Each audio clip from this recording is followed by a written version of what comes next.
Okay, so we got water here, filling up the tank. This tank's only 550 gallons. I thought it was like 1,000, but as you can see, it's 550 gallons.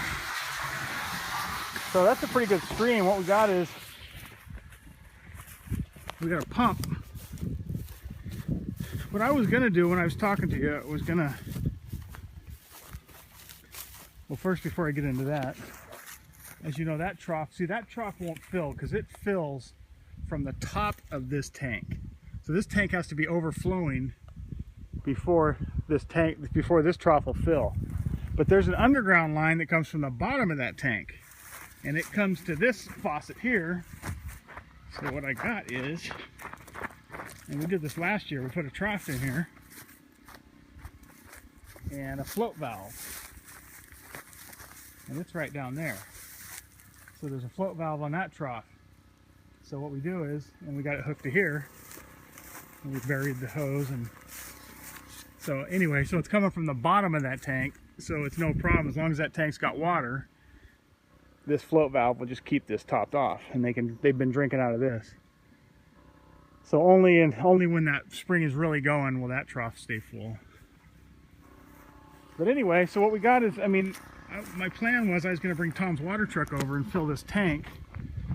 But what I found out is 550 gallons, those cows can knock that out in a week or less.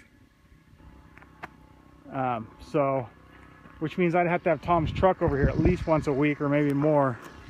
And you know, 1 or 2 loads is one thing, but if I start using it, you know, twice a week, every week, then by rights we probably should pay them, and this is a much cheaper way.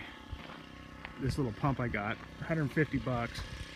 We come out here, we turn it on, we fill that tank in about, they take about 20 minutes, 25 minutes, and boom, we're done. And we just can't keep that tank topped off.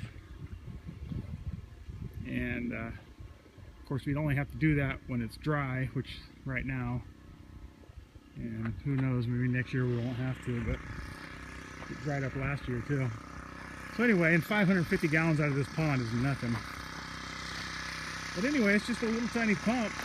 I'm glad I got this little one. I didn't know if it was going to have enough poop to push all the way up that hill, and I really didn't want to get the big pump because it's just kind of overkill. And so we got this little one, and it's working fantastic. It's just a little 1-inch line instead of a big 2-inch. But as you can see, it's just a little shaft-powered pump. And yeah.